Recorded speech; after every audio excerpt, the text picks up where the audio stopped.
Good morning. This is Kristen pushing positivity into your spaces. I was asked to do a video.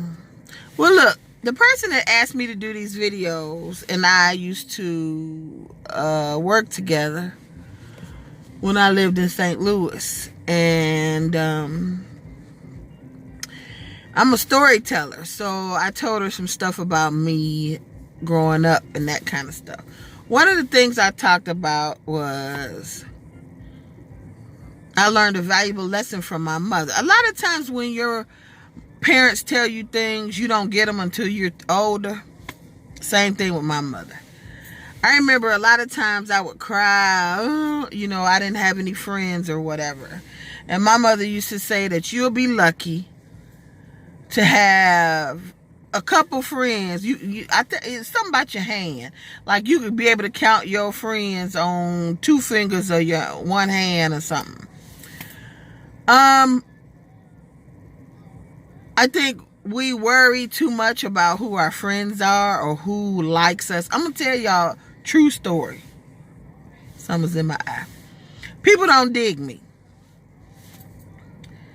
I used to tell people all the time when I was working in the school system in St. Louis that it's no medium with me. You either love me or you hate me forever. And that's the truth. It's always been like that. Like, I started out with a bunch of friends in elementary. And then I think might have carried on to junior high. When I got ready to go to high school, half the people weren't speaking to me anymore because I went to a different school. Like I chose to go to an all-girls Catholic school. No. My mother chose that for me. I've also... And this is what I think, young folks, that people's definition of friendship is totally different than others. My definition of friendship is totally different than other people's definition of friendship. My definition of friendship, see, I'm the type of friend where you're going to hear from me a lot. Where I feel like I need to touch bases with you at least a couple times through the week. Some of the folks I talk to every day. Some people ain't into that. I've had people tell me I don't talk on the phone. I don't need to talk to you every day. I can talk to you once a month or that kind of stuff. That's not my inner circle. I don't think so. Because going through what I'm going through and you don't touch bases with me at least once a day, not to me.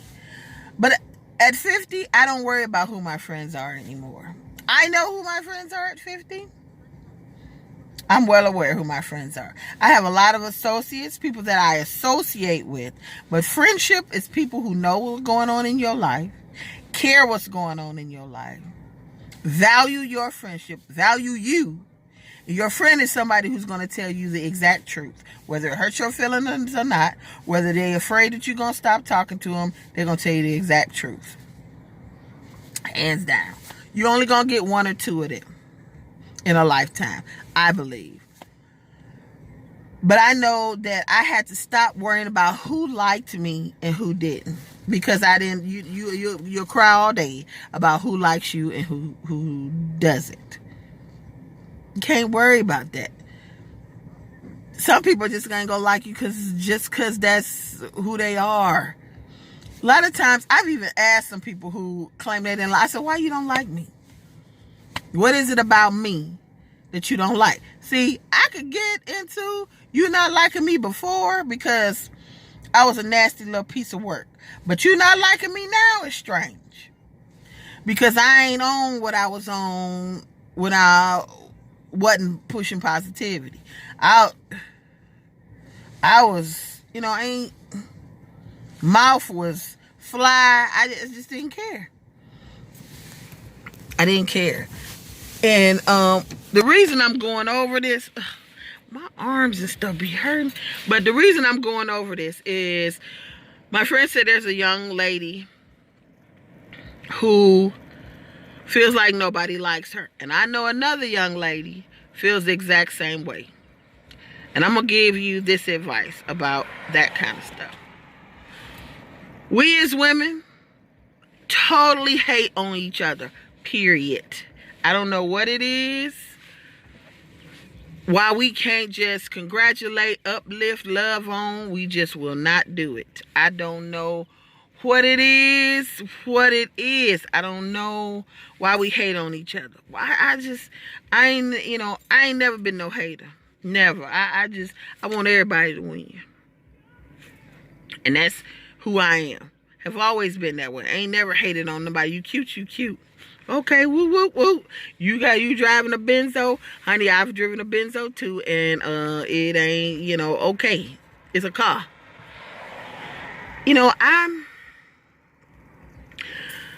I want to give the right advice. I don't want to give the wrong advice to you all. Once you are secure in who you are, what you give to the world, who you come from, you don't worry about who don't like you and all that kind of stuff. A lot of times when people don't like you, it's jealousy,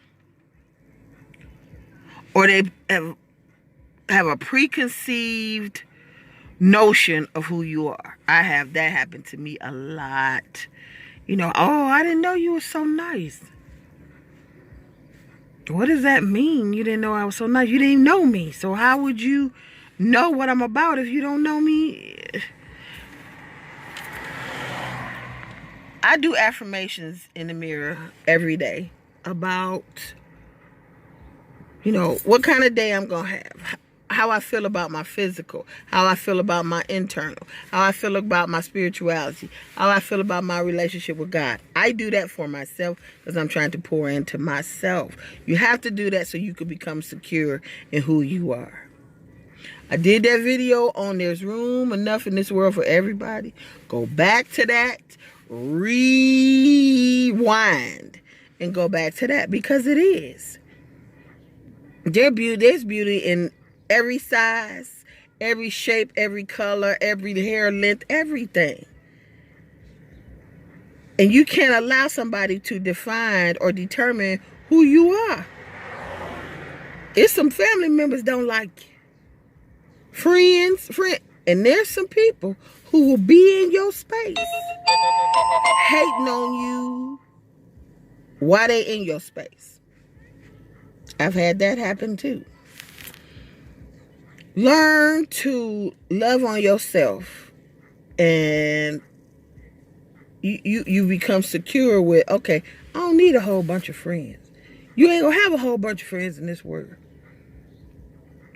Associates, yeah, I got quite a few associates that I know.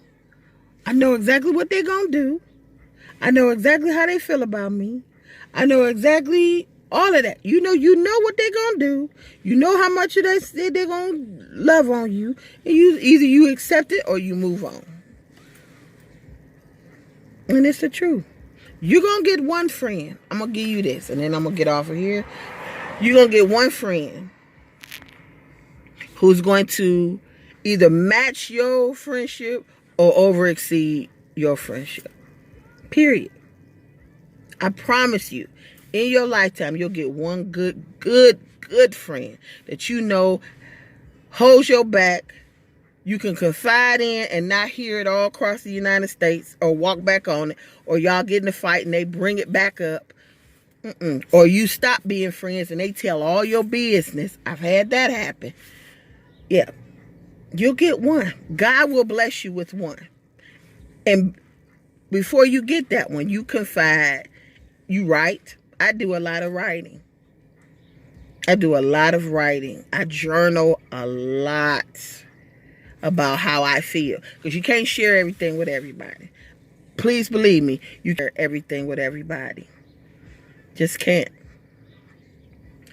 So, young sister, your homework for this week is get you some affirmations. If you need me to give you affirmations, I have given out my email to your teacher. Send me something. I will send you some things that has helped me, which I wish I had when I was a younger person. Affirmations. Be aware of who is in your space. Who do you allow in your space? And then sometimes you have to start eliminating people out of your space. And it's okay to do that. You don't have to be nasty about it, but you fall off. I've had people fall off on me all the time. Okay. But I am pushing positivity into your spaces on a Thursday. Did y'all watch Trapped in the Elevator? Y'all watch Trapped in the Elevator. It ain't funny, but to me it ain't funny. But I had some people tell me it was funny. It wasn't funny to me, but they laughed about it. Y'all have a delicious day. I'm pushing positivity into your space. Love and light, y'all. Love and light. Peace.